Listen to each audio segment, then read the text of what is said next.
Alright, what's up guys? It's mattrod back here again with Control Free, and I got a new tutorial for you. It's how to mix drums for beginners, and we're going to give you 4 basic tips and then 1 bonus tip at the end, so make sure to stay tuned to the end. Let's get right to it. Alright, so the first tip is going to be start with a good balance. First things first, we got to make sure each drum piece is at the right volume. This way none of the pieces of the drums are standing over each other, and they're all mixed and blended well as if it was done in a live setting. And the main goal is to get it as close to a live setting as possible so that it can sound real and not just like some computer generated sounds.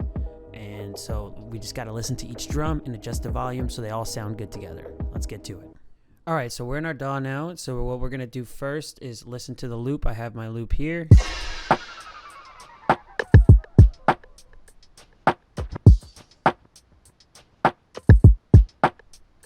And so I have everything organized, labeled. I highly recommend labeling everything so it makes this job a lot easier.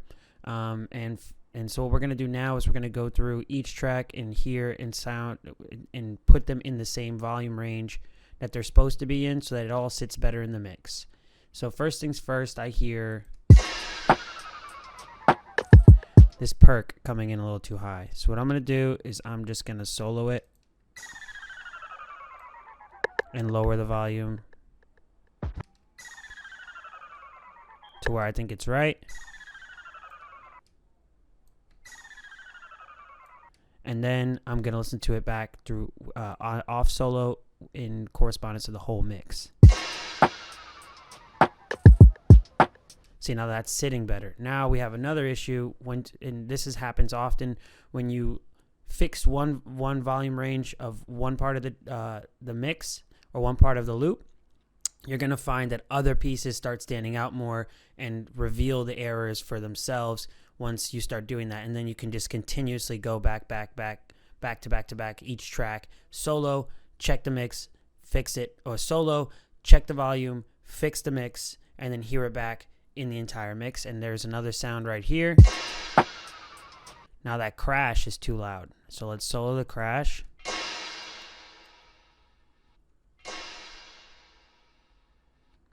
Lower the volume to where we want it. That sounds good.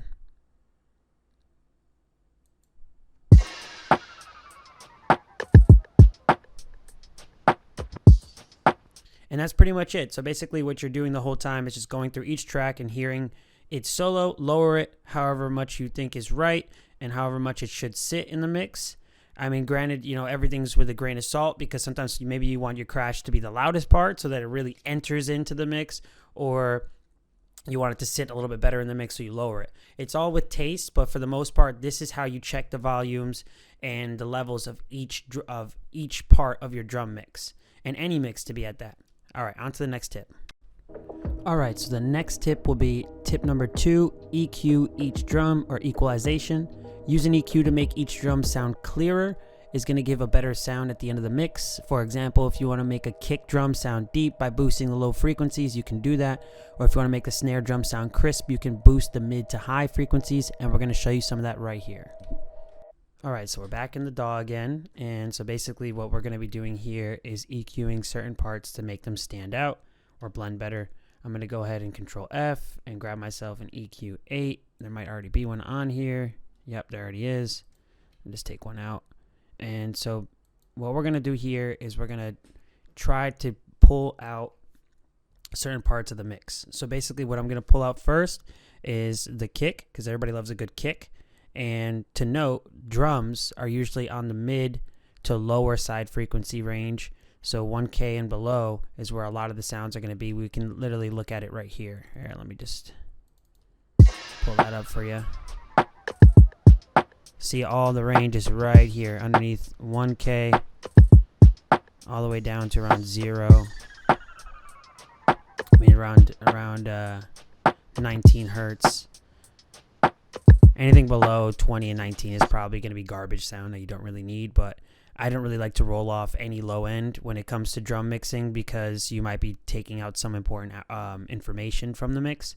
So let's get right to it. So basically what we're going to do now is we're going to do a simple kick boost. And if you have a visual EQ, this helps a lot more because you can see exactly where your kick is boosting. We're going to take 1 point with a bell curve, and all I'm going to do is I'm going to solo this track 2 to make sure I can just hear the kick and just find that frequency and lift it up a little bit. Make sure to keep an eye on the gain meter so you're not going too far. And subtle is always better to start out with. If you want to do it more, if you want to add more power to the kick or more power to whatever you're editing, you can do that later, but it's always good to start subtle and keep working. All right, so now we got the kick sounding good. Let's hear how it sounds with the whole mix. It's coming through. It's coming through way clearer now. So now what we're going to do is we're going to take this and we're going to do something more towards the let me take that out. Whoops. So we're going to do something more towards the mid to high frequencies, which would be like the hi-hat or a top loop I have right here, which has a lot of the top drums. So what I'm going to do is I'm going to take an EQ8 again, bring that down, make sure you're not rolling off any good low end, and let's listen to it on solo.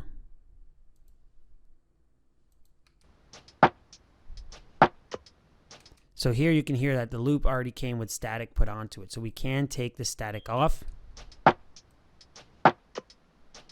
For the most part, it's a little bit mixed in there.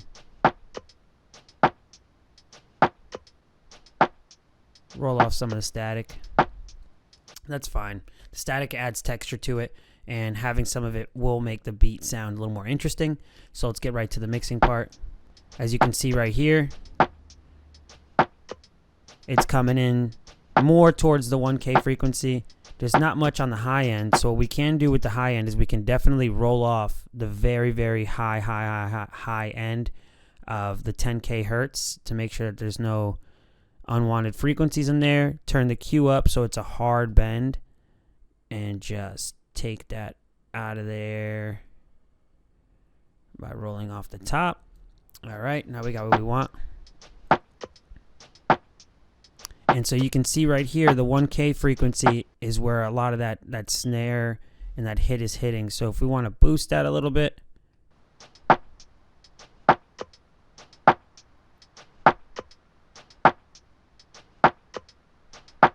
now we got that snare popping a little bit more. It's popping a little bit more. Let's hear it back in the full top of the, full sound with the mix.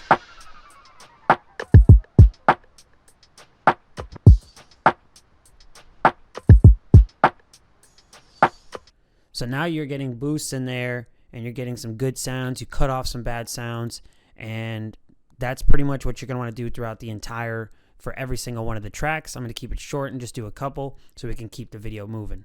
All right, on to the next tip. All right, so tip number 3 is add some reverb. Reverb is going to add some interesting sounds to the mix, and it's going to sound like they're in a big room or a hall. It's going to add a little bit more depth and give some space to the drums. But you got to make sure not to add too much reverb. It'll sound like the drums are playing in a cave or just way too echoey and muddy up the whole mix. But I'll show you an example right here. All right, so we're back in the DAW, and Ableton is my DAW. Obviously, I forgot to mention if you didn't already notice, but you can do this in any DAW. So basically, what we're going to do is we're going to add some reverb to add some texture and depth to the sound. First things first, or the first thing I'd like to add reverb to a lot of times is the crash. Reverb or delay, whichever one you want to prefer. They both kind of do similar things when it comes to texture. So let's listen to the crash. All right, there's the crash right there. Let's see what it sounds like when I add reverb. Let's solo it without reverb. Add reverb. It's coming in a lot heavier. Now if we add a little delay, lower the reverb, it creates this transient that lasts a little bit longer and fades a little bit longer throughout the mix. So let's hear it back again. So that added some texture right there. Now another one I like to add reverb to is the percussion. If you do have percussion loops or any type of percussion, this is usually the texture creator of your drum sounds. So it's really important to make sure that there is good texture coming from the percussion. So let's go and try that. Solo.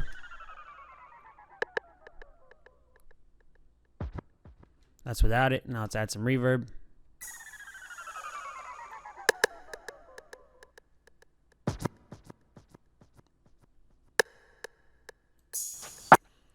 And see, I'm turning my reverb all the way up because I already have the settings set to the point where if I have it all the way up, it's going to sound good. But if you don't, just make sure you're not overdoing it, because overdoing it can sound a little crazy. Here, I'll show you an example of what overdoing it sounds like. I'll throw all the reverbs and delays I have on all the way up.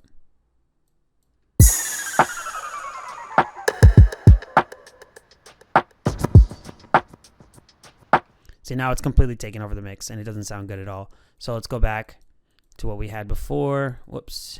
Turn that back up. Get these reset. Turn my reverb.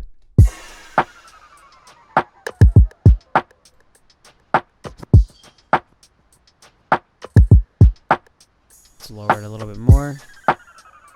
And reverb also can be used basically as a volume control. Back to tip 1. If something, you lowered the volume and you took the gain down and changing the gain's not working and you want it to still sit there but be lower in the mix, using reverb is a great way to get to achieve that. You can lower the gain on something and then bring it back up with reverb, and it's not just gaining, just pushing the dB volume up. What it's doing is it's creating, it's imaging it so it sounds like it's bigger, sounds like it's more present, but in reality, you're having it sit good in the mix and creating texture and having it sound more interesting. So it's a win-win when you want to do something like that. And if something's, just clashing too much, maybe that could be the solution for you. All right, on to the next tip. All right, so tip number 4 is use compression. Compression can help control the volume of each drum so they don't get too loud or too quiet. Basically, think of it like giving each drum part a hug, or a hug from keeping it to jumping out too much, or a boost to get the parts that you want to sound better to hit more. We're going to show 2 examples of that right here. All right, so we're back here, and what we're going to do is we're going to show you 2 examples of how to boost with compression and how to calm or to control certain parts of the mix with compression. First, we're going to show a boost that I love to use, the saturator, with a soft clip. If you have this option to soft clip it, use that on the kick. That way it doesn't go too far. And then what we're gonna do is we're gonna hear it with it off. Right, so that's the drum.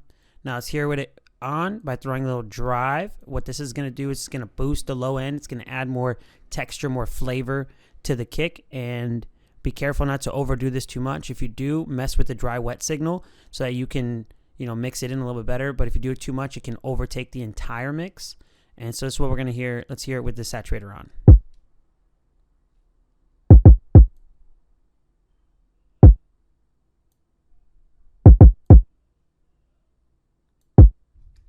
So as you can see, I turned the EQ down a little bit on this as well because the drive is actually taking over and making it more present. So we don't need too much of a boost from the EQ. We have a boost from the saturator. And this is how you boost something, boost a drum part in the mix. A kick usually needs a good saturator on it to make it stand out in the mix, depending on what you're working on. But let's go in and show something that needs to be controlled. So here we have the hi-hats. I'm going to put them on with a lot of reverb so they stand out.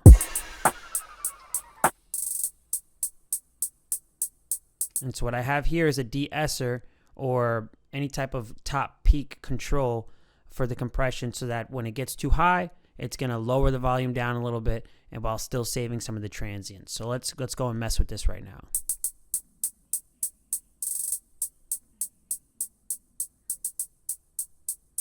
So I'm turning the threshold down. That way it's attacking. You can see here it's all getting attacked. It's all getting compressed. You can then mess with the attack, which takes a little bit longer for the compression to kick in. If you put the attack all the way down, it's going to compress right away. And then this, the release is going to show you how long it's going to hold on to the compression before it goes back to the original sound. If you want to mess with that too.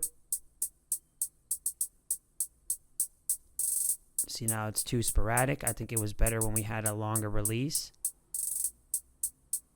See, you can watch the waveforms, which is really nice in Ableton. They have the waveforms for you right there. And now let's hear it back together with the whole mix.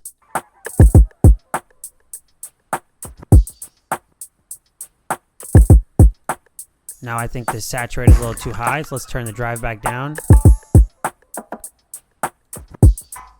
And turn the dry wet signal to a little bit more dry.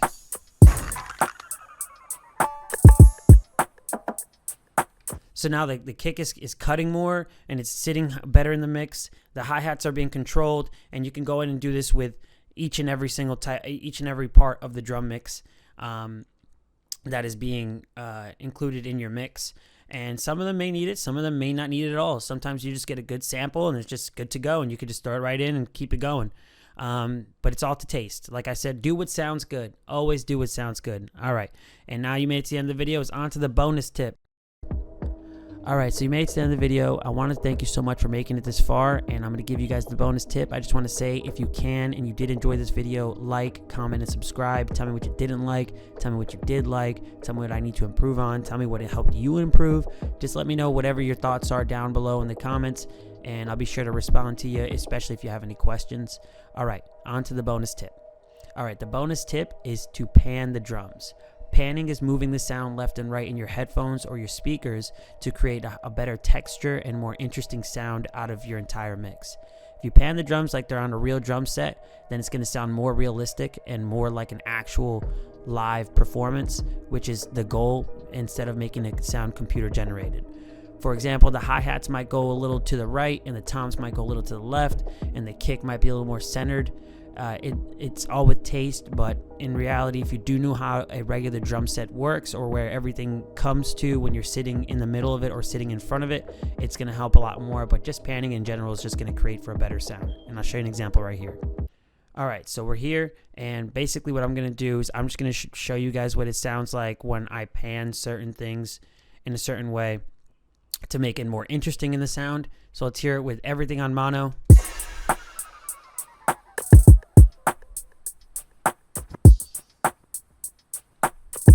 That's it. That's on mono. Now let's hear what it sounds like when we do some panning. So I'm going to take the kick. I'm going to push it a little bit to the right, very slightly, because the kick is usually in the dead center, sometimes more towards the right or to the left. But I'm just going to push it 5 to the right. I'm going to push the hi-hats far left by 25. And then I'm going to push the perks by far right 25.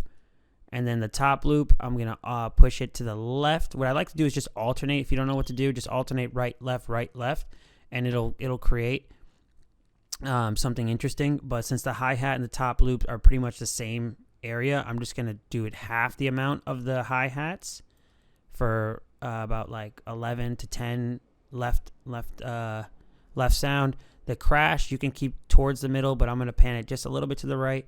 And then the open hat, once again, it's the top loop, so you kind of want that to come to the left a little bit with the rest of them, but not too much. So let's just keep it about 7 right there. Sounds good.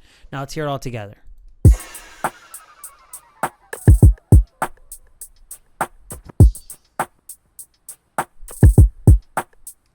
And if you have headphones on, and if you don't have headphones on, I highly recommend mixing with headphones on first, so you can hear these differences. If you didn't have headphones on when you heard that, I'll play it again for you right now. Get some headphones.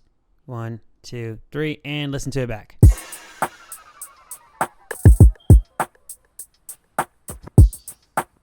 That's what it sounds like with everything mixed to the right. I'm going to show you one more time what it sounds like on mono.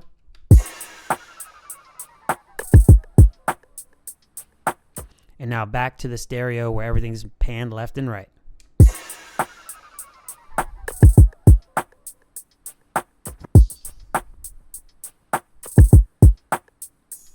And that's it. Everything's really subtle when it comes to mixing. You can hear the differences if you've done this for a while. Sometimes you may not hear super big differences at first, but you can feel it. When you can feel the texture changing and feel everything around you kind of surrounding you in a sense, then you have more of a real sound. And the thing we don't want in a mix is for everything to sound on top of each other and to sound computer generated.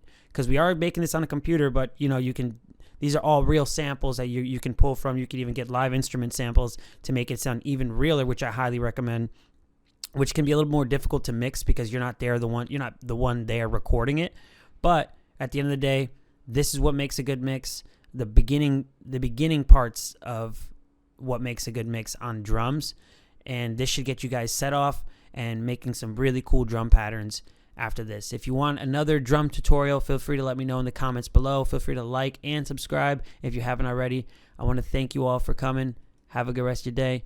Peace.